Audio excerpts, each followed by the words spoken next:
Welcome to Nightmare Echoes. Listen, scream, and embrace your obsession. I'm your host, Eleazar, and this episode Margo is here to pierce the paranormal veil into Peter Jackson's The Frighteners. What's Milton's backstory? What are the rules of this spirit world? And why does Lucy always defend Frank? If you dare to follow us, all the links in the description. Next week on the podcast, Scream. But until then, a movie that makes you wonder, is death really the end, or just the start of your side hustle?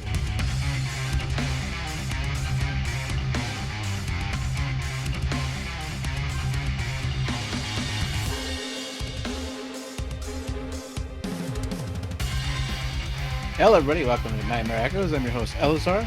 I'm joined again by co-host Margo. Margo, how's it going? Hello. Going fine. Spooktacular? Yeah, exactly. That's exactly what I was going to say. Today we're covering The Frighteners, released in 1996 as a run time of 110 minutes. It was directed by Peter Jackson, who bought a lot of computers to do the CGI in this movie. And it's funny because halfway through it, he was like, I don't know what I'm going to do with all these computers when I'm done. This is before he was signed on to Lord of the Rings, which he was able to get that company to go straight into that. So this was a lot of good practice for his whole team to learn how to do that. It's crazy that he directed this and then he directed Lord of the Rings, right? Yeah, right, exactly. I mean, though Zemeckis was a producer on this, so I guess he had some powerful connections. Sure. And they had recorded one scene with a lot of CGI, the scene with them in the house talking to the ghosts. Mm-hmm. And that's he had his team working 24 hours a day for a little bit because they knew Robert Zemeckis was coming in a week.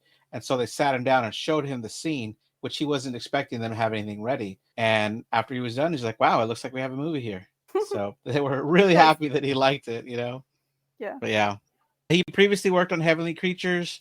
He, of course, went on to do Lord of the Rings and The Hobbit. Mm-hmm. We got Michael J. Fox, who, of course, was from Back to the Future, Teen Wolf, Doc Hollywood, The Secret of My Success, which I love that one growing up. That was just a weird movie where he accidentally gets successful. I think he might get involved with his aunt or something. It's kind of awkward. But I watched it a lot as a kid. Jeffrey Combs plays Milton Dammers. He's the FBI agent that we meet. He is a horror legend. He's been in countless horror movies, but he's been a Reanimator, From Beyond. I know him from Star Trek as well. But Frightmare, The Pit and the Pendulum, Necronomicon, Castle Freak. There's just a ton of horror movies he's been in. Dee Wallace, who a lot of people know from E.T., she was also in The Howling, Cujo, Critters, Rob Zombie's Halloween, The Hills Have Eyes. So she's been in a lot of horror movies as well. She plays Patricia. Okay, I didn't know who she was, but she's the mom in E.T. Drew Barrymore's mom in E.T. I don't remember E.T. I saw that when I was a kid, and I've never seen it again. Okay, all right. The movie had a budget of $26 million, and it made $29.3 million in the box office. So it's not enough to consider a profit. It has a critics rating of 67% and an audience approval rating of 71%. Yeah, I'm surprised this doesn't have more cult classic status. Yeah. Is it a really good movie? No, not really, but it's a fun movie, and that's cheesy 90s CGI. Sure. Which is pretty good. It's pretty good for 90s CGI. Right. And I think it's just he started his own company to do it. Mm-hmm. And so having this team of people that were all experts on specific ideas on how to do it. He also filmed it in a way that took twice as long to film a normal movie because he filmed all of the live actor scenes with a computer to move the camera where it needed to go. And then when they filmed the ghosts, they had to do them separately with blue screen. And they were acting to the same camera. And they had to make it look like the camera was following them, even though the camera had been programmed months ago following Michael J. Fox's movements. So it took twice as long to film it because of that. So even though, yes, it's kind of cheesy CGI, I still think it, for the most part, looks pretty good. Yeah, it's not bad. I mean, it's cheesy, but the cheesiness actually plays in its favor, I think. It doesn't look super realistic. I mean, the actors who are ghosts in the same scenes as the other actors, that looks totally fine. Right. but like any of the walls are moving or whatever parts Sure. that doesn't look good. But the tone of the movie makes it fine. It's not supposed to Yeah. be like a really serious, like realistic effect. Sure. Yeah. So Yeah. Yeah. So the movie opens up with a very creepy house, and we see Patricia Ann Bradley, that's Dee Wallace, running through the house. She runs into her mother's room. She obviously looks afraid. Her mother is credited as an old lady Bradley, but I might just oh, say Patricia's mom, poor old lady Bradley. right? She's never given a name. She runs back trying to hide, and we see Spirit coming back from behind the wall and grabbing her to lift her up, which a lot of people say with the plot It makes doesn't no make sense. sense. No, Right? She would be scared. no. Yeah. It makes any sense once you know the ending of the movie. It's throwing you off, and it's like one of those things that you're like when you read a book or you watch a TV show or whatever, and they have like a quote twist ending, and you're like, but wait, this part makes absolutely no sense. Whatever. There's two scenes in the director's cut, which added 12 minutes, and a lot of it was just goofy silliness. Mm-hmm. But there's two scenes which show that here they're just playing around, and this Oh, is okay. like a game they play to get off. Or maybe they're just scaring the mom. Yeah, could be. Yeah, So I feel like we needed a scene. Well, we don't know that, but maybe at the right, end they could have had a little scene explaining that because, when you watch it, it makes no sense right, at all. right. But it seems like she's like living in this haunted house, and there's like this ghost or poltergeist like attacking her. And they have Right. this like effects where somebody's like coming in through the walls, which you can experience in Haunted Mansion, the ride at Disney World at Disneyland. Actually, I feel like this effect would have looked better practical, but whatever. It's supposed CGI. But they got to use those computers, man. The mother comes out with a shotgun. She fires it, which lends into a title card, which is the Frighteners. We cut to a local newspaper where Magda Reyes Jones is reading an article written by one of her writers, talking about how the shadow of death has loomed over the city since this event that happened 30 years ago, where Johnny Bartlett went on this murder spree, brought Patricia Bradley along to kill all these people, and they killed 12 people. But this article talks about how lately in the last 5 years, there's been a string of heart attacks that don't seem like they should be heart attacks, something like that. In the end of the article, she doesn't like it that the writer of the article, whose name is Steve, personalized death like he's a humanoid figure. I don't know why that doesn't come into play. That There's does a lot come into of play. it does. Well, I mean, okay, the but whole killer is no, I the know, but Grim but I'm Reaper. saying, why does she care? I don't know. There's a lot of like very quirky characters in this movie, and they're not fully explained why they're that way. The other thing is, I noticed in the scene that she's like British or something. She's doing some kind of British accent, and there Right. are like throughout the movie British accents going on, but they're not in England as far as I can tell, because then there's a lot of Americans. It was filmed in New Zealand. Well, They okay, got there you go. every American Oh, they maybe. could, but Uh-huh. they asked a lot of people to audition for this role, and everybody tried to do this fake American accent, which all that made them laugh. So that they Uh, settled on this woman with a British accent that Okay, worked well for the instead of doing, character. why did they just do Australian or New Zealand, not New Zealand accents then? I think they're trying to market it to an American audience where it's going to make the most money. No, I understand American accents. I'm saying Okay. why not just let her have a New Zealand accent Well, I then? think this woman was British, though. Oh, okay. Well, there you go. Yeah, All right, right. never mind. You're good. So she tells Steve she wants a new angle on this article to find out what the people of the community think. So we got to him at a funeral.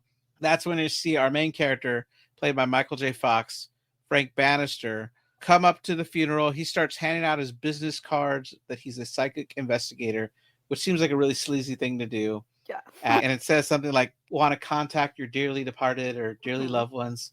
Like he's there for you. Yeah. He gets kicked out of the funeral, and as a last ditch effort, he just like throws a bunch of his cards into the air. Yeah. So maybe somebody will find one. But it's raining like crazy through most of this movie. This is the other thing too. We'll find out very shortly. Is that he's like a con man, except he's not. He's not. Like he really can talk to ghosts, but not necessarily talk to their ghosts. Yeah, only the so it's like yeah. interesting. Only those that chose to stick around. So if the skill's not useful enough to really make a living on without being a con Skeezy. artist. Yeah. Yeah, skeezy is the right word. Yeah, so he gets into this yellow Volvo. It's seen better days. Drives insane. He just like Which drives over like hills and like just driving crazy. on Which is both not sides of the explained road. why. Right. See, at first I'm thinking, oh, he's in England. So Right. he's driving on the wrong side of the road, but then it's like, no, they're not in England. So I'm like, why is he driving so crazy? I don't know.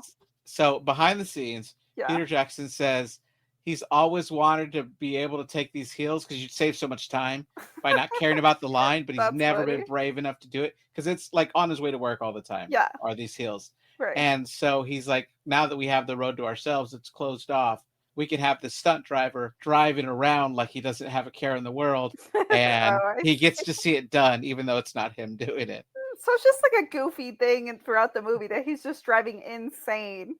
He has a stack of his business cards, and for some reason, while he's driving, he wants to organize them because they're kind of scattered on the passenger seat. He knocks them onto the floorboard, and so he goes down to pick it up. And when he gets up, he sees he's almost hit by a Mack truck who's hauling lumber, which is always terrifying. Yeah. So he avoids it, spins out, and crashes into a gnome garden, Yeah, which is funny because right, and destroys some garden gnomes. Yeah, R.I.P. Budzo.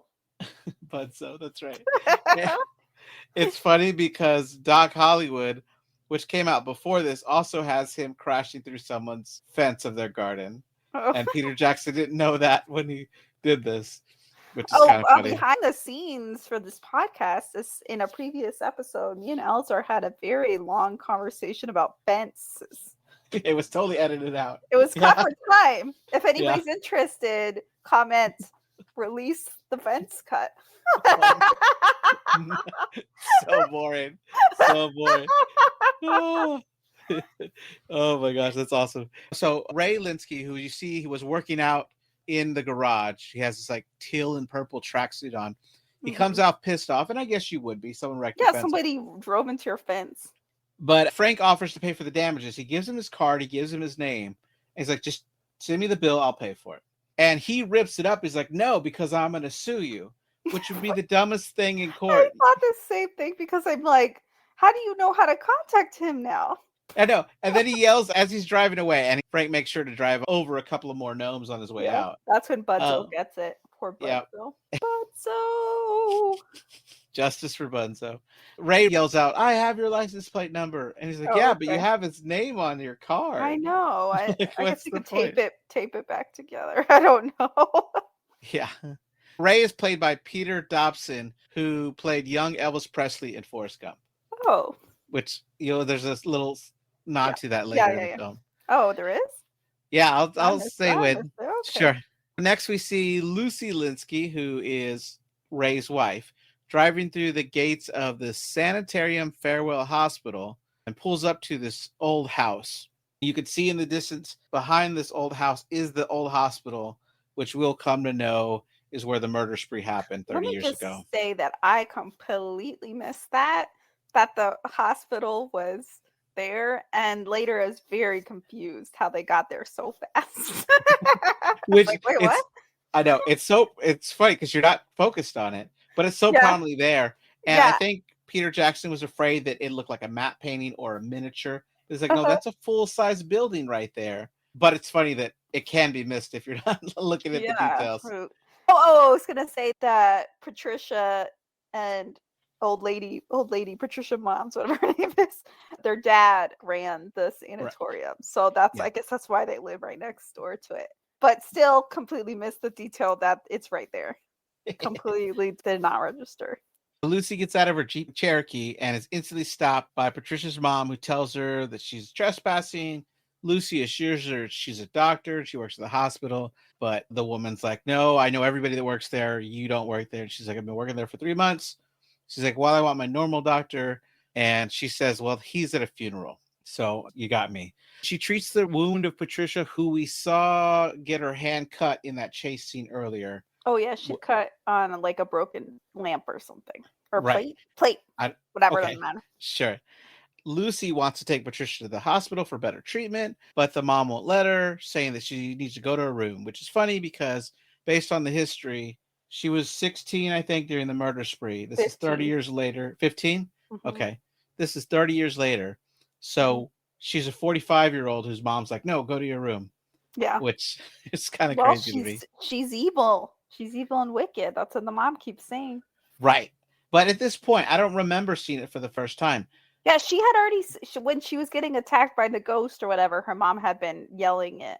Yeah, I agree. But do you feel like the movie set it up where we're supposed to believe that the mom is really the evil one, Yeah, just holding her daughter prisoner? Okay. yeah. Right. I've known the movie for so long, I don't remember Yes, how I and reacted the first time. no. So the doctor Mhm. Lucy, she thinks that, and rightly so, that Patricia is being like held captive by her mom. She's like being kind of like abused, and so she's like worried. She's worried about Patricia. Right. She also sees the marks on Oh Patricia's yeah, neck where the spirit had grabbed her, so it yeah, looks like her mother's been strangling her. right. But the old lady or whatever, she's like, Patricia can't leave the house because she's dangerous or whatever. But the doctor does not know what she's talking about at this point. Yeah, right. So she drives away. We do get a zoom into that abandoned hospital, and we cut to a black and white news report of the events from 30 years Oh, ago. we zoomed to the hospital? Yeah, and it's like a fade. Okay. So it zooms in and you're good. It I zooms totally in missed. color and it Yeah. switches to black and white for the old news report. Yes. I wrote Um, the news report, but I don't remember it zooming. I've completely see every showing of this hospital. I completely blanked out, did not realize it. All right, but yeah, they're going to a news report about the right. incidents at the hospital. Yeah. So it says that in just 27 minutes, 12 people were gunned down in the hospital by orderly John Charles Bartlett. He killed without prejudice and even killed people that were hiding in the chapel. The reports say his motives to this day remain a mystery, although when he's getting interviewed or as they're checking him away and someone reporter asks if he has a comment, he says, I just got a score of 12. That's one more than Starkweather. So his motives seem He known. just wants to kill people. Right. And then that reference, Charlie Starkweather went on a killing spree in January of 1958. This is in real life. He was 19 years old. He brought his 14-year-old girlfriend along with him. He was given the electric chair, and his girlfriend, Carol Ann Fugate, was released from prison after 17 years. So these events of that killer kind of mirror the events of this movie, Oh I feel yeah. like. They reference a lot of serial killers because Bartlett wanted to be a Number. better serial killer than they were. Yes, exactly. We see that this report is being watched on the tape, and Lucy pauses it while in bed while Ray is working out. He's not excited that she's made friends with, he says, is the Manson family. And Margo, you want to run through for listeners who the Manson family is? I can't imagine people don't know, but for I guess youngins out there who don't know about the Manson family, it was like these like cult kind of or commune run by this guy Charles Manson, and they killed like quite a few people. I think he's famous because he killed an actress, Sharon Tate, who is married to Roman Polanski. Not a good dude, okay, Yeah. but they would like kill people related. It was like in California. They had this like commune, and yeah, I don't know why they were killing people. I don't think people know. I looked it up on Wikipedia, and it's like Charles Manson said it was quote helter skelter, which is a Beatles song, which Right. we Yeah. should all know, which doesn't have anything to do with killing people. But he said that it was talking to him about the race wars or something like that. But I think people are like, well, they seem to be killing people maybe on like drug deals gone wrong, Right. and but they were doing a lot of drugs, so who knows. But yeah, it was like in California, this basically cult of people who were just like killing people, and they called them the Manson family. I think it was God. mostly just women and Charles Manson. So interesting. Peter Jackson said he screened this movie, and there's a scene that was edited out, but he put it back in the director's cut, where when later we see Milton remove his shirt and you see the scars on his body, he Mm-hmm. had a swastika on his hand, and it was digitally edited out.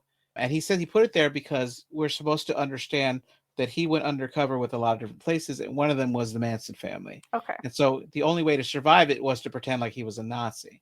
But Okay. he says audiences that watched it were young audiences, and no one understood the connection to the Manson family. Yeah. I don't think it was presented that well. No. for you to know anyway. But I so mean, it I was don't know just why it moved had to out. be removed. He could have been a Nazi too. Why not? Well, He's an apparently, evil guy. yes, but apparently audiences hated it so much that they asked the studio to remove that one fact. They were like, Okay. apparently, even though he's evil, he's silly enough that people liked how stupid he was and liked the character. He was That they, just killing people? the FBI guy Milton, right? Oh, Milton. That's right. Oh, yeah. We don't Okay, want to think he's a Nazi. Oh, right, my God. exactly, I don't know why. I was thinking it was the ghost guy. But yeah, Johnny, you're right. I know what you're talking about. right. And Um, so up to that yeah, point, we liked the you don't character. want him to think he's a Nazi. Yeah, That's so they right. digitally edited it out, right? That makes sense. That makes sense. Yeah. Okay, so the tape, back Yeah, to I the don't tape. think I wouldn't have gotten I that wouldn't have either. gotten it either. I wouldn't have. Yeah, I don't know that even though they were racist, I don't think, or at least Charles Manson was, I don't think I would associate a swastika with the Manson family I murders. think someone said, or Peter Jackson said in the special features, he thought that he had one on his forehead. Charles Manson. Did he? I don't know. Well, anyway, I still don't think I would. Right, I wouldn't have I would. either. I would have associated either. And Right, I know about the Manson family too. Oh, right. if people are interested, there's that movie Hollywood. What is it called? Hollywood Story, the one with Brad Pitt, I think the so. Yeah. Tarantino movie. That's about it. That's about the Manson family, kind of. Right. And Brad Pitt looks very good in that movie, even though he's old. So check it out. He still looks good. Oh yeah, he does. He was in that F1 movie. I didn't see that. Yeah. Okay. Don't care about racing cars. Okay. You don't like cars, Margo? I'm confused. Uh, Really? yeah, I'm real interested in them. That's true. So the tape goes on to say that Johnny was electrocuted and Patricia was given life in prison but released 5 years ago. Ray turns off the tape and tries to start making out with Lucy when he finds a not ripped apart business card of Frank and is confused, remembering tearing it up. That's when the lights start flickering and the bed starts to levitate with Lucy in it. We see an Elvis figure floating with the things that are spinning in the room, which is that callback to the fact that he played young Elvis. Oh, okay. Sure. It's like right in front of your face in the screen. It's just like, why is that there? We cut to them arguing in the kitchen, and Ray doesn't want her to call Frank, calling him a con man. And Ray is knocked out with like a pot or a pan. And we cut to Frank getting the call. He drives over, smashes more of the fence down, and destroys 3 more gnomes because he's Aw. kind of being an asshole right here. Yeah. Inside, he finds out the activity stopped 5 minutes before he arrived, and he keeps guessing at things that should have happened according to him, but they didn't. He finally gets that the bed levitated, and so he goes into this whole spiel. He's saying it's really dangerous this time of year, these things happen. He starts telling them how he's going to overcharge them for this fee, but will do it for free if they forget about the fence, which Lucy convinces Ray to agree to, even though Ray knows it's bullshit. He doesn't know how, but he Yeah, knows this this is is the thing. bullshit. It is bullshit, but it also isn't bullshit. Right. So that's what's so funny. Like, Yeah. in a way, it's kind of racketeering, right? Like you Mm-hmm. pay you paid for your mobsters not to attack the business or whatever. Which cutting ahead a little bit, I know in a little bit when the old lady knows it's a scam, or Yeah, sorry, the rich lady with the yeah, 3 yeah. kids knows it's a Yeah. scam, they just leave. I would have said, okay, keep haunting her for another week. Exactly. Come every day for a week, and trust me, she'll call us back. Yeah, That's what I would have done. it's you're right. They suspect it's a scam, but they can't explain how it's a scam, Right. right? Yeah. Mm-hmm. Because in a way, it's not. They are being haunted. Yeah. So anyway, uh, yeah, I'm skipping ahead too, which basically is that he has his spirit friends that are actually ghosts that right. they're like lifting the bed and they're like slamming things to like haunt these people, and then he comes in and he quote unquote like exercises. Right. What I said sounds like exorcises them. I heard it right. Exorcise. I'm sure I Um, would have said it wrong too. and he gets paid for it, but in a way he's getting rid of them. I mean, he Yeah, he caused is. in the He first is. place. But you're right. It's like racketeering. Yeah, So as it's all over and he's ready to leave the house, yeah, he sees the glowing number 37 on Ray's forehead. yeah. He calls it out, and Ray's like, "You can't spook me. I don't know what you're doing. You're trying to get more money out of me, whatever. He finally leaves. I want to say something, which is in this scene, Michael J. Fox is wearing an outfit that's very similar to a Supernatural outfit that Seymour Dean and Supernatural's wearing. Did you notice that? He's wearing I like a t-shirt, a flannel, and then like a work jacket over that. I didn't, but I agree with you. Now that as you're saying it. I was like, I wonder if it was probably not, but I was like, I wonder if that was an influence in the costuming of Supernatural. Maybe. I guess they're both deal with supernatural elements, so I don't know. I really noticed it. It's that funny. that is funny. So Frank drives home, and we see that two of the ghosts pop out of his trunk, which are Cyrus and Stuart. Cyrus is dressed like Disco. He was died in the 70s, and Stuart looks like he died in the 50s and is dressed like a college nerd. I think that's the persona we're supposed to get there. When we see his house, which is all unfinished. It looks like he stopped working on it. I want to say that the 70s ghost is played by Chi McBride, who was in Pushing Daisies, one of my faves. Got it. Did you ever see that show? No. It's great. All right. Jim Fry was in a couple of episodes of The X-Files and its spin-off series, The Lone Gunman. He played Stuart. Oh. So. Oh yeah. The spirits are complaining that they have to ride in the back of his car. The trunk. In the trunk, right. They want to ride in style and they want him to get new leather seats. Frank claims that the ectoplasm will get all inside of his car, but they say that that's the only thing holding the car together because it's all beat up. It's a junker. Right. Probably he crashes into things a lot. Yeah. I don't like my car. Just kidding. Funny, I don't crash into things.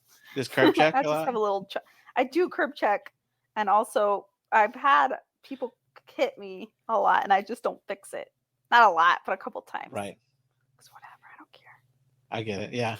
So he says that he's annoyed at them because they stopped even performing before he got there. Cyrus says he threw out his back lifting up the bed, which is interesting because they're ghosts. Yeah. And they can get worn out. Like, we're learning the rules of the ghosts here. Yeah. There is a cool scene here where Cyrus is complaining and he walks into like a construction light bulb and it goes in the middle of his head and his head glows bright red and he's pissed off and his eyes are like shining all white and he looks kind of scary because he's pissed off, but it was cut for time. Oh, and okay. The people that did the effect were like real tears happened. They're like, but we spent so good. long in this effect. Yeah. But then Frank, he asked them who put the number on Ray's head because he was not happy about it. They said they didn't do it. Yeah, they're all confused at what he's talking about. Yeah. The next morning, Stuart has a list of ideas that he's presenting on what would make the ghost happier. Cyrus calls Frank selfish for never thinking about anybody else. It's unclear why they're sticking around Frank to me. Yeah, I don't get it either. What do they get out of this? Yeah, because we see later there's other ghosts around, but they're not doing his bidding.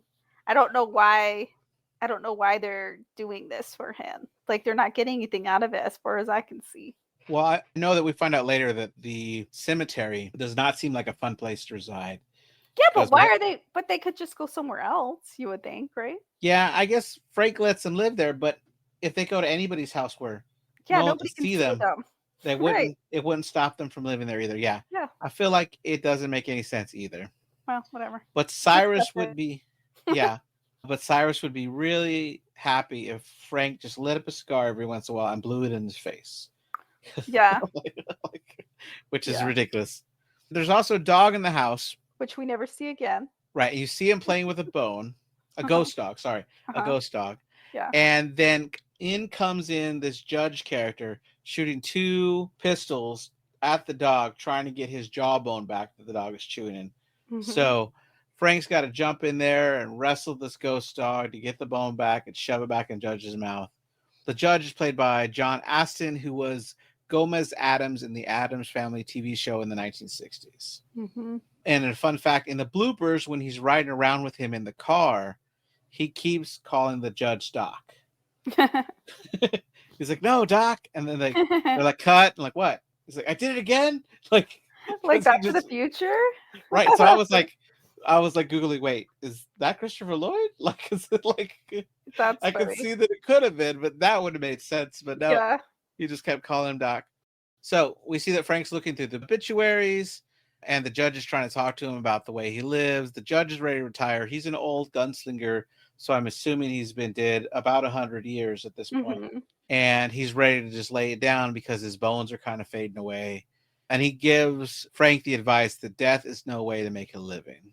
Mm-hmm. Frank says he needs to finish this Well, house, but he the tells other him thing he's is, in jail. the rules are a little fuzzy to me too, Sure. because the ghosts, when they die, they can go up to heaven or whatever. Right. But then, like, but why aren't they going up to heaven?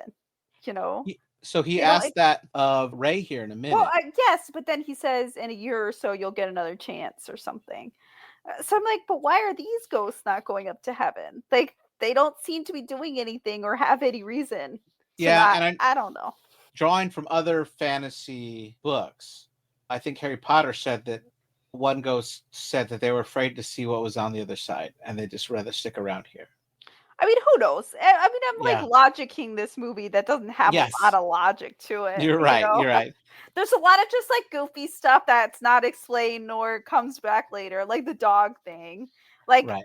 there's no other animal ghosts. You don't see that dog ever again. It was just like a goofy thing that they stuck on in there to Sure. have And fun. that is a lot of what was cut out of the director's cut. Like there's a Hmm. scene here where Frank is showering and Cyrus comes up through the drain to demand a meeting because they Hmm. want a better life of a ghost. And Frank says, "Look, I need to pee, and I'm not leaving the shower to do it." And so Cyrus gets out of there before he pees on his head, which is Okay, so sticking just out of like the drain. goofy It's jokes. just more goofy and would have made the movie more than 2 hours long. No thanks. Right. Yeah. So we cut to the next con. There's a wealthy woman. She has a maid and 3 kids.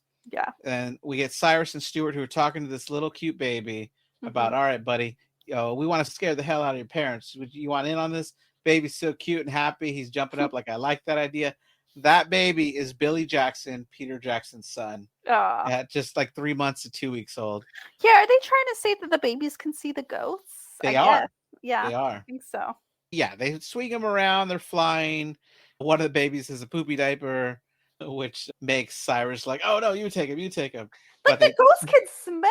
I'm just like, what is going on? I well, don't that's probably why he wants the cigarettes or I the cigars cigar, I because guess. he could smell. I guess. But yeah, yeah. We cut to Frank showing up, and unfortunately, the mother of the children has already read the article saying he's a con man.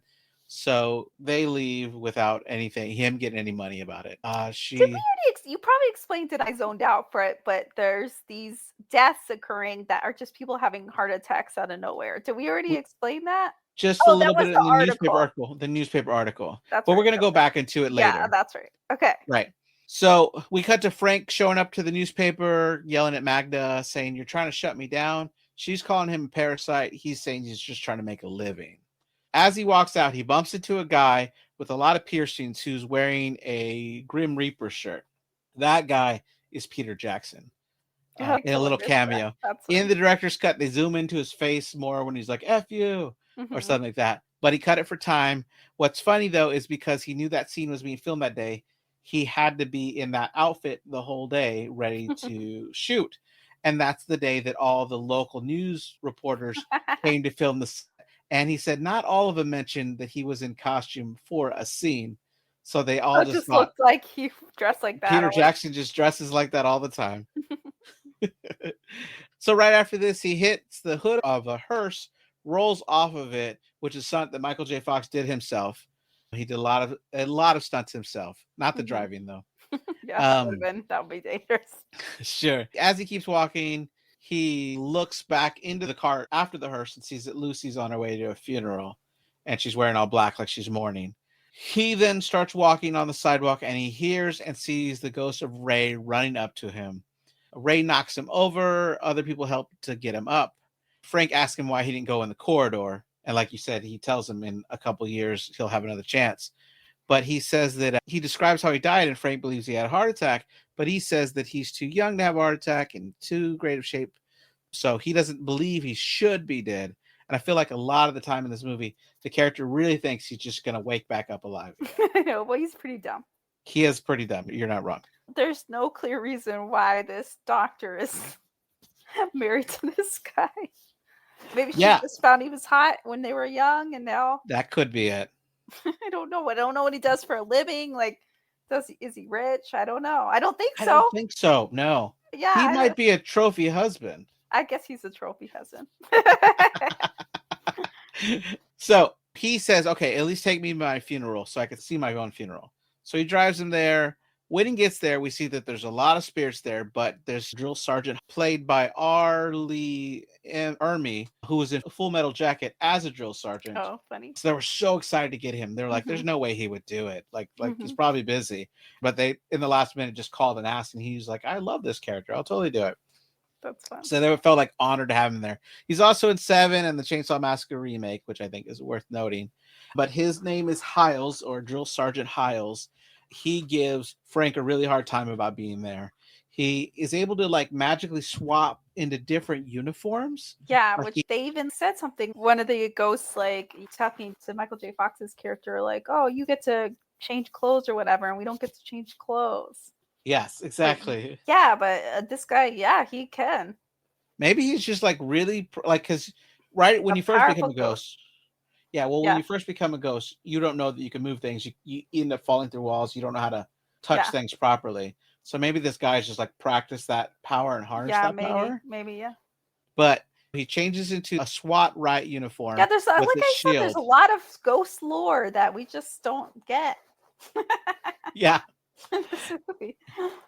And so, yeah, so Frank goes to punch him. He switches into the SWAT riot uniform. Frank hits the shield. Then he changes into a boxing outfit with boxing gloves, and he punches Frank in the face. And then he changes into camo green fatigues, equipped with dual M60 machine guns, and just starts firing in the air, which is pretty crazy. Ray falls into his own grave when they're burying him and freaks out. Yeah. Even though he's already dead, so.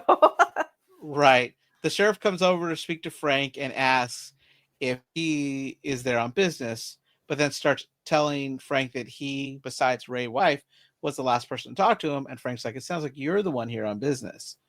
But then he leaves the sheriff or excuses himself to pay his last respects, but he's really trying to help Ray back out of the grave. Yeah. Because he's an idiot. But Sheriff Walt Perry is played by Troy Evans, who's been in Demolition Man, Under Siege, but I also loved him because he was in Bosch. Oh, Bosch! Oh, boy. So I had to bring that up just for you, Margo. Our favorite show, Bosch. Yeah. So this is where the sheriff, though, here does talk about what you're talking about a little bit more in depth. He says that these people have all been dying. They all look like heart attacks, but when they do the autopsies, the coroner finds that the people's arteries all look healthy. So it doesn't make sense why they would have a heart attack.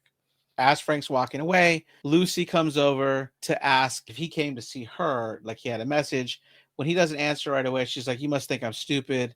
And he says that no. He finally gives in and says, yes, Ray's here to talk to you. They cut to them at a restaurant that night in this place called Excalibur's Restaurant. This is wacky. It's like a medieval style restaurant with, again, no explanation. Yeah. But it's like kind of like a castle, and all the waiters are dressed in like pseudo medieval outfits, but then the food is just normal food as far as I can tell. Right, yeah. It's so wacky. It's raining again outside. There at the table, she's really interested in learning a lot about Frank. Ray's like, she doesn't care about you. He keeps guessing everything she's going to decide wrong. Like he doesn't know his wife at all. Yeah, right. He says that she loves red wine, and she's like, oh, a white, please. I hate red wine. Ray's like, Lucy, like, how could you lie to me or something? But he's like, hey, we're here so you could talk to your husband. She turns to Ray and asks, even though she can't see him, I really need to know where you invested my $15,000, which I'm like, so 90s was a good amount. Right. And I know she's a doctor. It's a good amount, but like, yeah, you know. And I'm sure she's a doctor. I had the exact same. Well, see, this is why I'm thinking maybe he didn't have a lot of money, because she had saved $15,000. Right. And he invested it, and then we're about to find out lost it. Yeah. So I guess he did not have money. Right. So Ray gets really pissed at Frank for revealing the truth about what happened there. And then he gets really upset. Oh, yeah. He says, I lost it, but don't tell her. But he tells her. Frank grabs her hand to comfort her, and Ray gets really pissed off about it.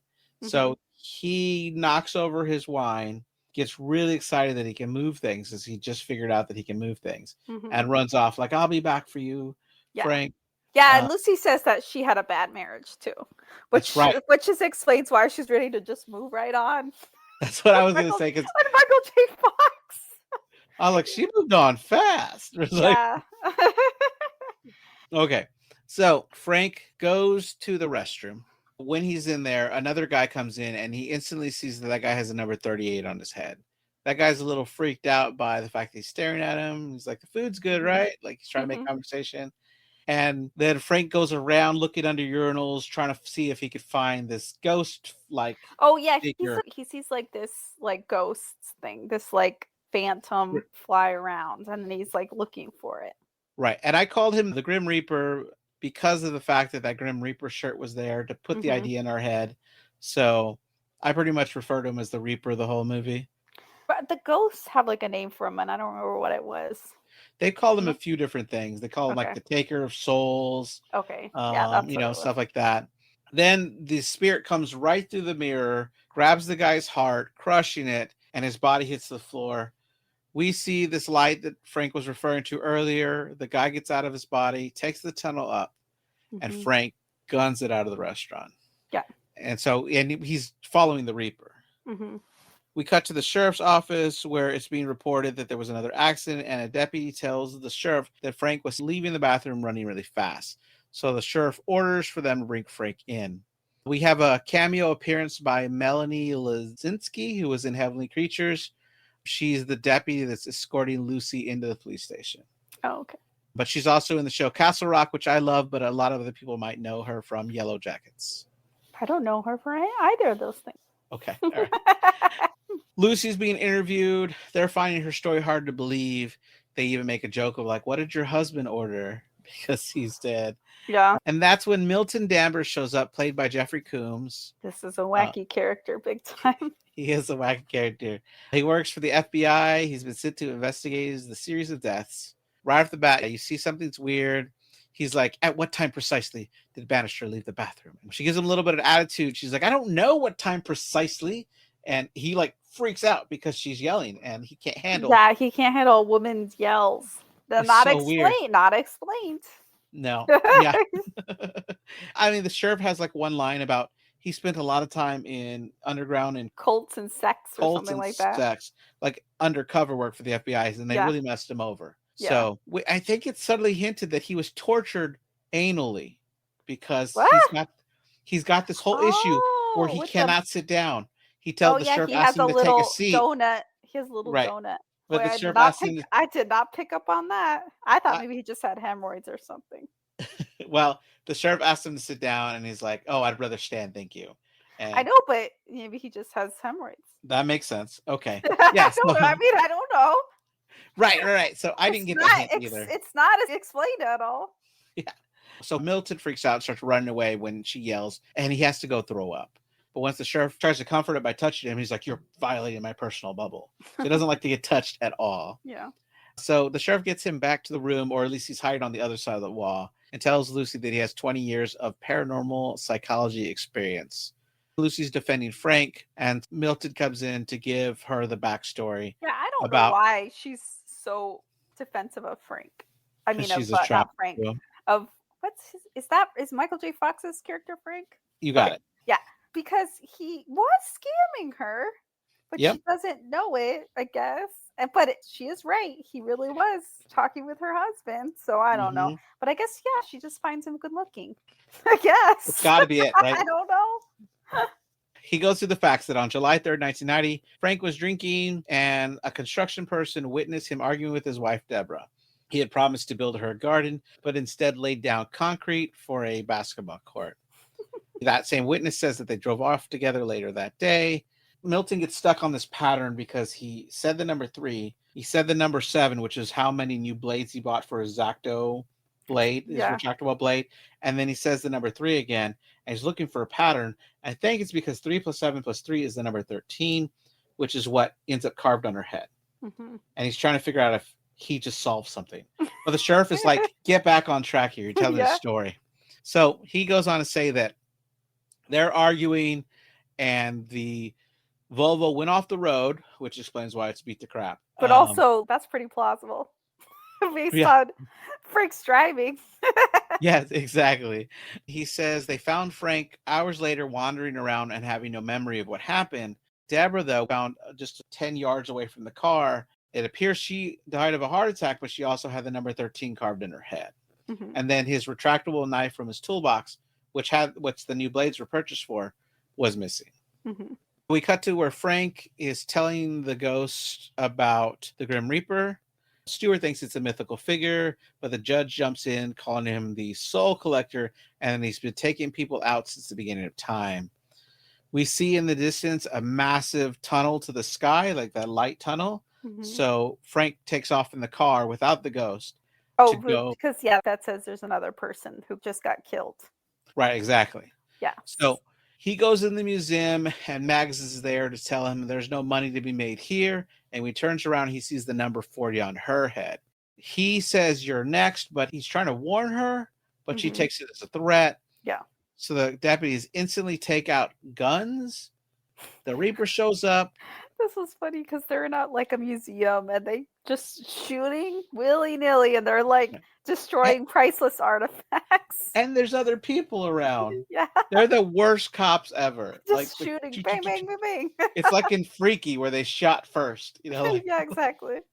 So there's a lot of stunts here that happen. Michael J. Fox did a lot of jumping stunts and dodging stunts around shattering glass. There's the behind the scenes was a 4.5 hour documentary, which Okay. was insane. Wow. And it was crazy because it was before DVDs, but Peter Jackson knew there was going to be a time where fans of film were going to want to see all this stuff. Mhm. So he collected so much, and he thought they would make him edit it down, but they didn't.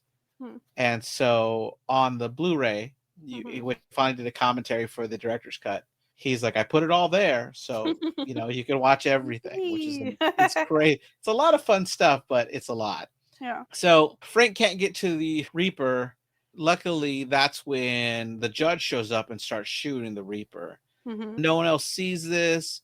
They get weirded out when a mummified body in a sarcophagus falls over to the ground. This, I think, wasn't funny at the time, but I don't know. Maybe I laughed when I was a kid. I don't know. But the judge looks and sees like a dead body of a woman and jumps in there to bone it. Yeah, and then it says this creepy line. I love it when they lay still. I'm like, yikes. Which Peter Jackson in the commentary said, people got offended by that, and I still don't understand why. I think it's funny. Is he what? He wasn't joking. He thought it's funny. He left it in the movie, so he must have thought it was funny. It's either a necrophilia joke, which is not super funny, in my opinion, or a joke about I just want this woman to just take it and like not enjoy herself, I guess. I'm like, neither of those interpretations are funny jokes. Sure. So yeesh. Yeah, it's a little weird. That would not have made it in this day and age, I hope. Right. So Cyrus and Stewart worked to get Michael J. Fox out in a sarcophagus. Yeah. And as he's leaving, Magda is walking out. She takes a swing like a very telegraphed wide punch, and he dodges that easily, and then comes up and just straight jabs her to the nose, which is how you throw a punch, knocks her out, and picks her up on his shoulder and walks out. At that time, the sheriff and another deputy come in, and this is very Three Stooges, where the two ghosts start spinning this revolving door, so they're stuck in it while Michael J. Fox goes to get away. Yeah, I don't know that would work. Right. I know. And then while he's getting in the car and the four cops make it out, two of them are super dizzy, but they just start firing wildly in the parking lot. And you see the other people from the museum ducking behind their cars, afraid they're going to die. Yeah. Like, what the heck? So he drives off. They get in the squad cars to try to chase him down. And then Cyrus is able to disable one car. Stewart gets sucked in the tailpipe of another and spit out, which seems to work. It seems to slow down the car for some reason. Yeah. But as he's exiting, you see that there's a Dare bumper sticker on one of them. I missed that. Was it the kids would say, drugs are really excellent. Right. That's drugs are really excellent. Yeah, I remember that. So on their way down, Wow, wow, wow. We really aged ourselves, by the way, by talking about Dare. yeah, I remember I that meant in to middle say, school. I don't know what Dare is. What is that? I'm too young for that. I don't Yeah, know. right, Margo. I remember in middle school though, always being there. Like a cop would come to teach class, and all the kids were Uh-huh. in there. Yep. So as they're driving, the Reaper comes It in was attack. oh, by the way, it was an anti-drug program, kids. Right, So that's why it exactly. was funny that all of Yeah, us kids said drugs are really excellent. I yeah. don't remember what it stood for actually. Do Drug you? awareness, resistance, Oh education. yeah. Okay, great. Yeah. Okay. So the Reaper puts his sickle Mhm. under Frank's neck. He's driving erratically. That's when Magda wakes up and he's yelling at her to stay down. Of course, they crash. And I don't think he's capable of driving a car without crashing. That's how he stops. yeah, You know when you inline skate and you don't know how to use your brake, so you just sure. run into something? That's what it is, That's how he Mario. drives a car. He comes to, he's not able to fight off the Reaper. The Reaper kills Magda. She pops out of her body, but all she sees, because the Reaper takes off, is Frank standing there, and she's convinced that Frank just killed her. But it doesn't matter because she goes up to heaven. Yeah, right. But this made me so mad. She's like, "Did it feel good killing your wife?" And I'm like, "No, she'll never know." Like, She'll know when she gets to heaven. okay, that makes sense. They're gonna Yeah, explain it too. yeah, yeah. At the police station, the sheriff is telling Milton that he doesn't think Frank will get very far, but Milton says that Frank is very resourceful and the sheriff underestimates him and he'll never see him again in his life. And at that moment, Frank is right behind Milton, ready to turn Yeah, himself. I really expected this joke immediately. Yeah, right. Yeah. As he's being placed under arrest, Lucy comes up to defend him and he tells her that he's a fraud and he was just doing his job. It's unclear why he turned himself in. Well, yeah, I mean, I think he thinks he can't fight off this I know, thing. but why turn yourself in though? I think if I was doing this and I turned myself in, it's because when the next person is killed, Oh, I wouldn't be anywhere near them okay. and they would know that it's not Well, me. that wasn't clear if that was his motive, but that Right. makes sense. I think why he tells Lucy that he's a fraud Oh is yeah. so that Lucy will get away from him and Yeah. Lucy will be safe. Yeah. No, I get that part. I just don't Okay. understand why he turned himself in to begin with. So this I guess next he's scene, like, well, they're gonna come arrest me anyway. I might as well. yeah, that makes sense. So this next scene is a little bonkers to me. You got the sheriff in there, you got Milton in there, and you have Frank. Milton flashes his badge saying the president of the United States gave me authority over this case, and he kicks the sheriff out of his own Mhm. interrogation room. Mhm. And so he's there with Frank. Again, Milton refuses to sit down. Frank tells him that he sees this Reaper and Mhm. that he thinks that this Reaper is killing people and he can't stop him. But Milton believes that this is a figment of his imagination to make him feel better about all the people he's killing. Mhm. Michael J. Fox is freaking out. Mhm. He starts shaking, and Milton thinks that's an attack. Like he's trying to give him a heart attack next. Oh yeah, Milton thinks that he has some like psychic power that he can burst people's hearts. Right. This is what I thought was funny was that he thinks this is plausible that he has a psychic power that he can explode people's hearts and he's like murdering people. But that's more plausible than there's ghosts. I mean, I don't think either of those options are extremely plausible, but why is psychic heart exploding ability more plausible than a ghost? He's so convinced of this, though, that he Yeah, rips his shirt open to reveal that he's wearing a lead lead plate, plate, a lead vest. which I know could stop Superman from seeing inside you, but Yeah, apparently he right. thinks can stop these exploding heart attack things. Maybe. I What don't is know. also a funny detail is Peter Jackson said he likes to imagine that he was in his own garage hammering this Oh, thing out, maybe. and he gave it nipples, like these gigantic nipples that are on the I plate, did not notice. which That's is funny. ridiculous. That's really Uh, funny. while this interrogation is going on, we see that Lucy, who's accompanied by Ray, the ghost, Mhm. goes to Frank's house. She sees the unfinished house. Oh, yeah, it's She like feels investigate. right. She feels really bad for him, but Ray's all, what a piece of junk. So much for building his dream house. Mhm. And they see the garden Oh yeah, and he had turned the basketball court into a garden for his right. wife. Yeah, And Ray's like, what a waste of a waste of a basketball basketball court. court. That's when the phone rings when she's in the house, and we see her the answer machine pick it up, and it's Patricia's mother saying that she needs Frank's help because Patricia is communing with evil spirits. We cut to Lucy going to that house. Ray's there too, but when he looks up, he sees the house looks like this evil spirit, like the house itself has consumed evil. He tries to tell her to not go in there, but she can't hear him anyway. When she gets inside, Patricia hides her away really fast, saying that her mother can't find her. And when she hides her, she finds the utility knife that belongs to Oh Frank. yeah, and so, yeah, Lucy wants to take Patricia out of the house. She Right. thinks her mom is like crazy basically and wants to like take her out. And she was 15 when all this happened and she deserves to get out of her mom's clutches. But yeah, when she's hiding in the closet away from the mom, she notices that the box cutter, whatever, the X-Acto knife, is in the closet. What we also see here is that Johnny's ashes from when they cremated him Oh yeah. after the electrocution are in her possession. So originally Patricia said it was her dad's ashes. Oh, did she? Yeah, she Okay. said it was her dad's ashes that her mom makes her keep in her room because she was responsible for her dad being That killed. makes sense. That makes sense. Okay. Yeah, but Thank you. then Okay. Lucy gets freaked out. oh, well, she gets freaked out when she sees the X-Acto knife. I think she's like, "Oh no, the mom killed Frank's Wife, wife." Deborah. Yeah. Thank you. Okay. So she runs out the front door. We see Ray come in saying, go, go, go. Like, save yourself, even though she can't hear him. And then his face is shocked when he sees the Reapers coming towards him. And we see Ray's face ripped off. Mm-hmm. Next, we see is he's like melted remains land on Lucy's hood outside right before she drives away. You know, that's kind of nice because so I didn't mention this but when they're like having their fake poltergeist attack at the beginning of the movie, she has to like beg him to help her. Like Ray runs for it and Lucy's like, "Help me."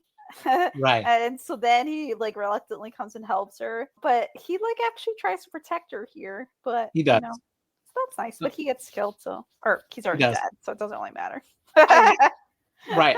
Hard to know the terminology. He gets unexisted, I guess. But then at the end, you see that he's not because this is why I'm like this movie's all over the place because to jump ahead at some point, the other ghosts Right. they get killed by the Reaper or whatever it is, and then they're in heaven. So Right. I don't even know what the Reaper is doing at this point. I guess just forcing them up to heaven. Sure. So Okay. not a big deal. That makes Not sense. a big deal. I totally forgot about that. All right. I mean, Yeah. I didn't connect the two. Right. It seems like he's like destroying the existence of the ghost. That's what it seems like. It does. Maybe they just forgot that part.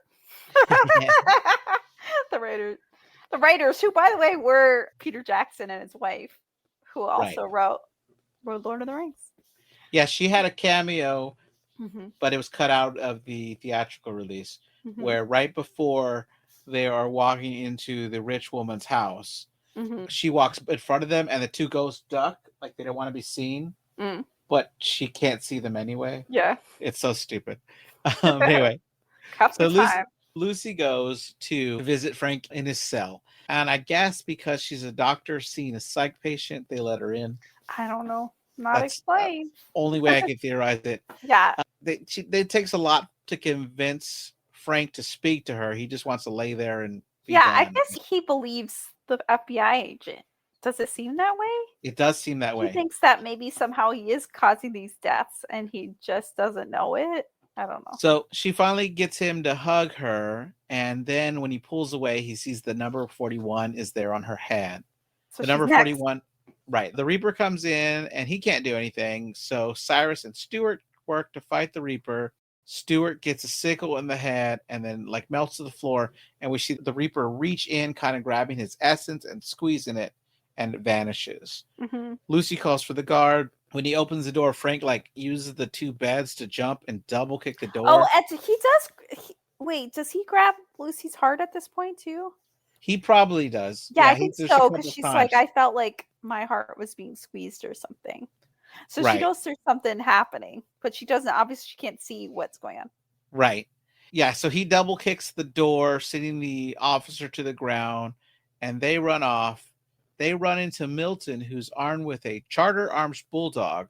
That's a type of firearm, which is the same firearm that the son of Sam serial killer used. Oh, David Borensky during his murder spree, which Oh, is just an cool. interesting tidbit. Lucy runs by him, faking like she's the victim. Like, he's trying to get me. He's trying to get me. She comes back with a fire extinguisher to spray in Milton's face. Frank runs up to kick him, which comically the gun. This is a really funny part. Yeah, he kicks him in the side, and then for some reason that pops up his gun. Yeah, And then he grabs it. right. It's so, yeah, it's silly. And then also at this time, Cyrus runs in to hold the Reaper so they can go, and he sacrifices himself so Yeah, they can make it outside. right. While outside, you see that there's a couple of mechanics working on the squad cars trying to fix the cars that the ghost had disabled earlier, which I think is fun continuity thing. I guess. And a movie doesn't have a lot of continuity. Yeah, take what we get, Margo. Once they're far enough away, Lucy asks what it is. He says he can't fight it, telling her the only way to protect her is to have an out-of-body experience. He plans to do this by putting Milton's gun to his head, which Yeah, seems I like a guess just glad plan to me. killing himself. Yeah. But she is a doctor. She has a better idea.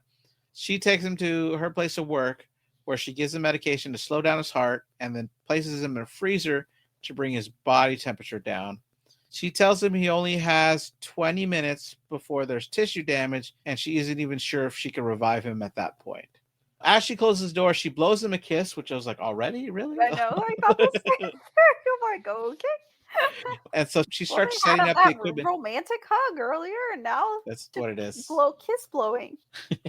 She starts setting up the equipment to bring him back, and that's when Milton comes in, Oh, boy. pulling out a mini Uzi. I know. I was like, what the heck? Where'd that come from? Yeah. Frank has his out-of-body experience. At first, she's having trouble, falls right through the floor. Milton takes her, puts her in a car, and when he gets in, it looks like he's going to grab another gun, but he pulls out that butt pillow to like make it easier when he sits down. She starts screaming right away, and he puts on a song to try to cover it, but I swear it's like mellow rock. Like, that's not going to cover someone screaming. Well, she stopped. She just stopped screaming. I mean, maybe she liked the song. Well, no, I think she's just like, it's not working. He takes her down to the cemetery. He tells her that he's going to take her back in 11 hours. Why? Why 11 hours? And not 30 minutes when you know that Frank's dead, right? Yeah. I don't get it. I don't understand why he wants... Oh, wait, yeah, because he thinks that Frank is killing people psychically. Right. I was like, why is he wanting so to he's kill fine Frank? with letting him die. Yeah. At the same time, Frank and the Reaper are fighting. Mm-hmm. They get hit by a couple of cars in this comical, goofy-looking... Yeah. Frank is flattened and then repoofs up kind of ghost thing. Milton gets out of the car, starts unbuttoning his shirt. We see that Lucy is working to loose a screw that's poorly placed in a cop car to like help one free themselves. Doesn't make sense. Whatever. Milton opens his shirt to see all these ritualistic carvings on his flesh, and he tells her that his body is a roadmap to pain. He starts to chant some spell. The police car starts itself. Milton, because he's kind of dumb, thinks he's doing this. Like, he's like, yes, I'm doing this. When the car starts moving, but Lucy inside realizes that it's Frank. We see Frank driving, and he's yanked out by the drill sergeant. The Reaper comes flying in. The sergeant's yelling at him. He morphs into the form with the machine guns, and the Reaper slices him in half really easily. Then the Reaper goes into the car to grab Lucy's heart again. That's when Frank shows up, and he's like, hey, dumbass. And he just starts firing the machine guns, which apparently work. And he has them somehow. Yeah, he grabbed them before they faded out of existence. Yeah. Whatever. Lucy's able to get out of the cop car. She's grabbed by Milton, so they start fighting on the ground. Frank puts hundreds of rounds into the Reaper, and it seems to make his cloak disappear. Or it's like riddled with holes before it starts flying apart. Mm-hmm. What's left is like his face, which is looking all tarry black. Yeah, it's like, I guess it's supposed to be the ectoplasm. Oh, yeah. Something that they said before that we didn't mention is that the ghosts like ooze out ectoplasm, which looks like snot on the regular ghosts. Yeah. It's like their ears, their eyes, their nose, everything's like snot's dripping out, which is their ectoplasm. I guess that's what it's supposed to be, but you're right. It looks like some kind of like tar oils. Something or another. So he grabs the face and starts beating it against a grave, asking, who are you? Who are you? And when he slams it against a tombstone, you see the face of Johnny. And so he's like, Johnny Bartlett, Yeah, so And the he's guy like, who had murdered all those people at the psych hospital. right. And Frank says, I thought people like you rot in hell. And he goes, yeah, but I escaped hell and I came back and I got me a score of 40. He's like so happy. All these ghosts show up to thank Frank for avenging their deaths. Yeah, This they one guy have has the numbers carved, so they were, yeah. all these people were cast and crew because they Oh, had nice. already sent everybody home at this point, and they needed Yeah. people. They're like, anybody who wants to be a ghost, please report to this for costume Yeah, fitting. I'd be a ghost. That's fun. Yeah, totally, right? Johnny slithers away and Frank follows, and he grabs a sickle and is about to stab him with it, which we know would work to get rid of him. That's the exact moment he's zapped back into his body because Lucy Mhm. made it back to the hospital and Yeah. brought him back to life with the help of a fellow doctor. Mhm. So he tells Lucy that Johnny's back and he thinks that Patricia's in trouble. So Mhm. he sends her to go save Patricia. Which makes sense because at the beginning of the movie, he was attacking her. Right, exactly. So once in the house, Patricia's mom doesn't want to let her leave. Patricia runs upstairs to talk to her mother. And when she comes down, she acts very calm, claiming that her mother's be ready to go see the cops in just a little bit. Lucy explains it's an emergency. It's kind of urgent that we get out of there. But Patricia says she already knows that Johnny's around and says that he visits and torments her.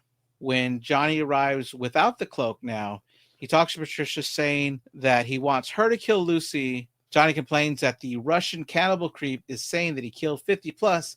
He's referring to Andrei Chikatilo, known as the Butcher of Rostov or the Red Ripper. Yikes. But Johnny's like, doesn't that title belong to an American?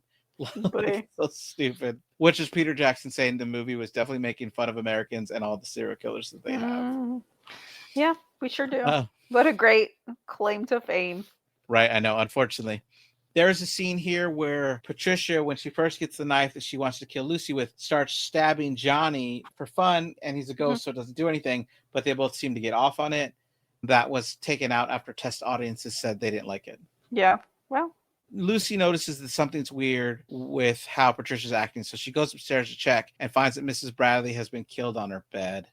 That's when Patricia attacks her with a knife before switching to a pump-action shotgun. Ta-da! Patricia's been in on it the whole time, even though that makes no sense from the beginning of the movie. Lucy's being strangled by Johnny. Frank shows up to fight him. They hide in the bedroom, and Johnny comes in through a painting and attacks them through both sides of the painting. It's a little crazy, but Frank is able to stab the painting on a bedpost. It sends the spirit into the urn, and that's where they realize it's the urn of Johnny. Yeah, I think they see it actually has an inscription that is Johnny's ashes. Now, why would she have those? Or how would she have gotten them? Yep, doesn't make sense. Whatever. This was a late addition to the movie.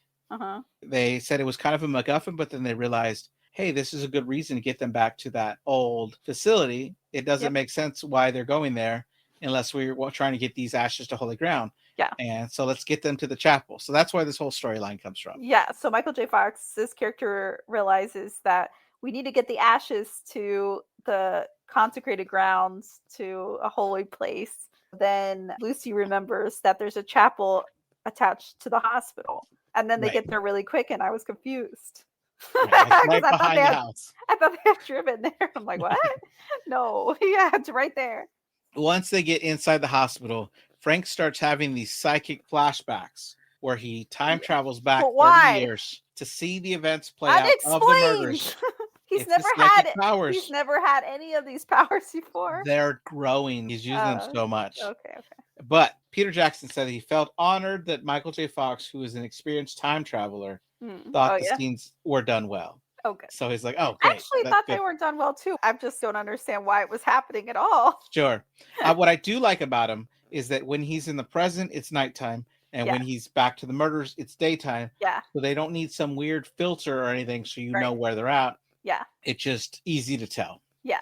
And they're being hunted by Patricia, who has this shotgun that now has a flashlight taped to the top of it. I thought that was funny. Yeah, it's clever. Just tape the flashlight to the top.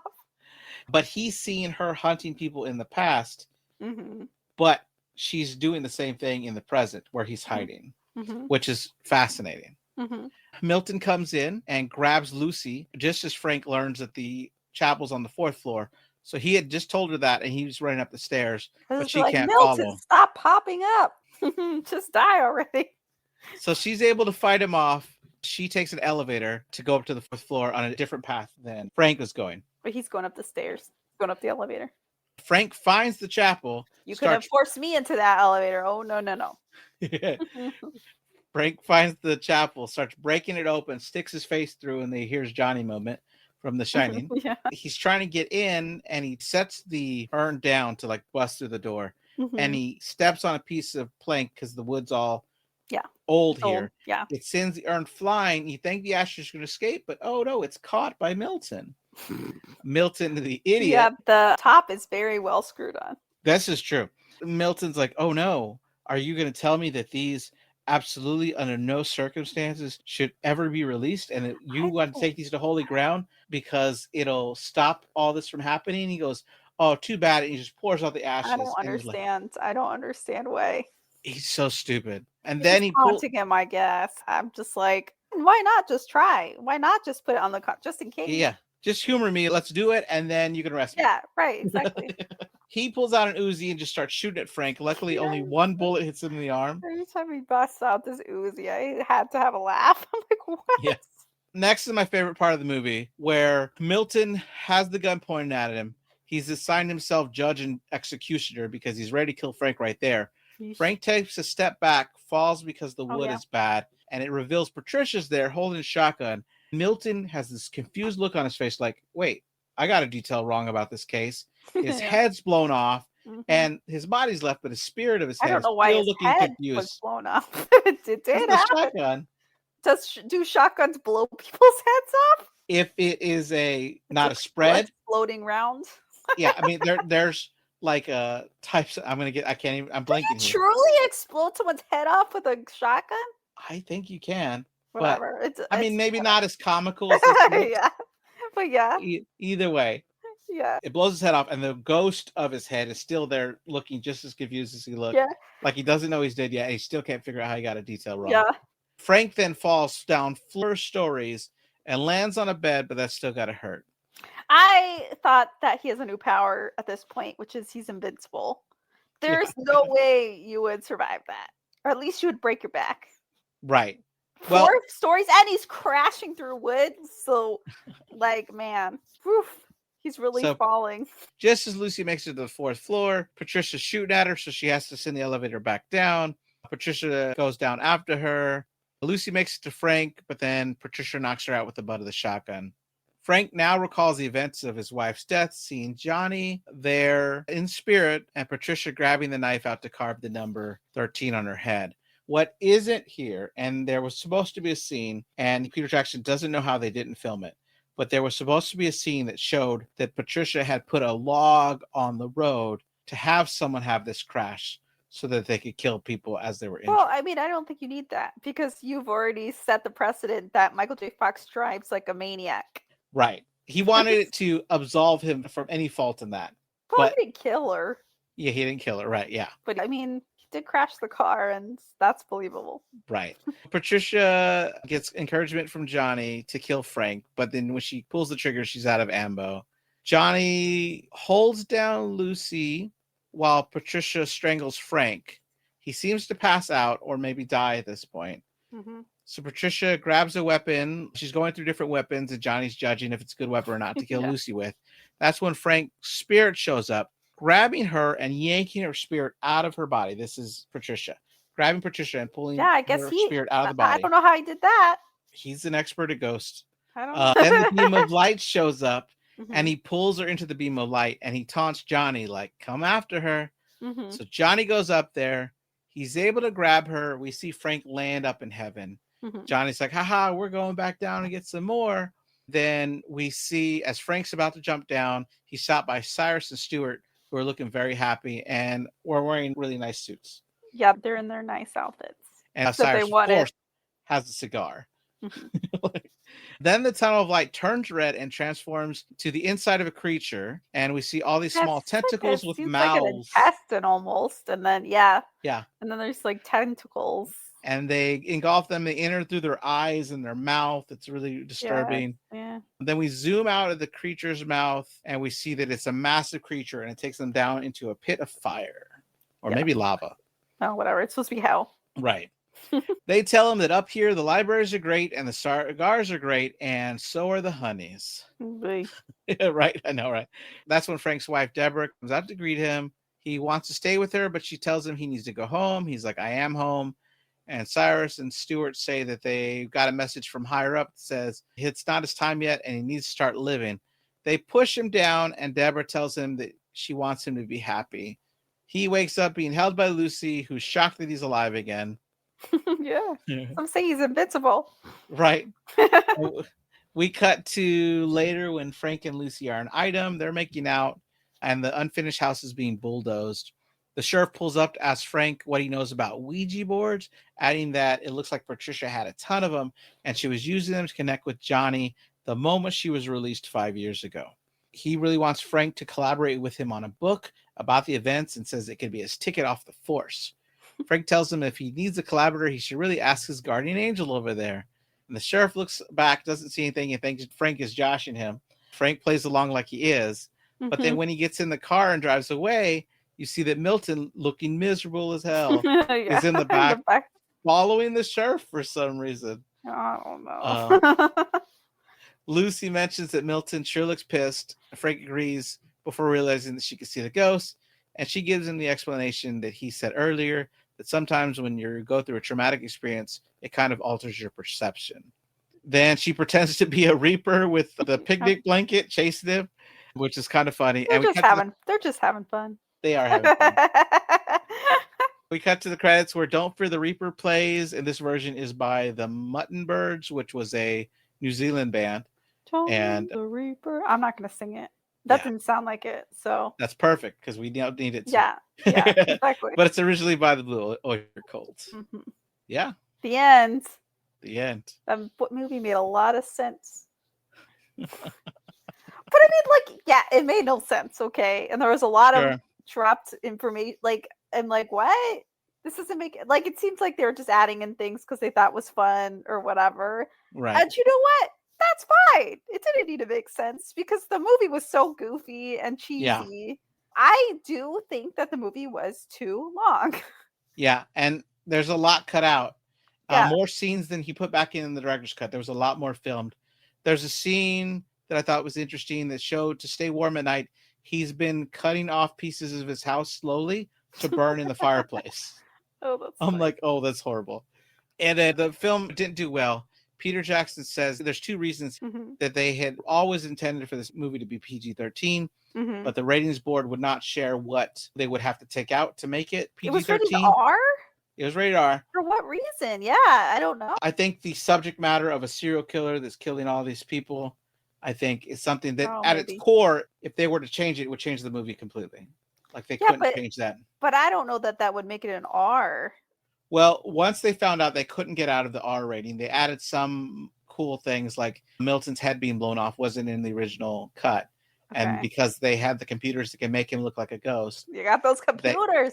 They got to use those computers. They changed it to have that because they knew that wouldn't have made it in a PG-13 movie anyway. Yeah. So they just said once it got rated R, they did their best to get away with what they could get away with because it was going to be rated R now anyway. Yeah, that makes a lot of sense because it wouldn't do that well because this is definitely not a rated R movie. Right. Again, I can't figure out why. In today's day and age, do you think anything was too gory for I don't think so. Right. And it wasn't bad language. There wasn't any sexual situations. Right. So I don't know either. I couldn't figure it out. But yeah, I think if this was PG-13, maybe it would have done. But to me, it's funny. To me, this had a very similar tone to Evil Dead 2.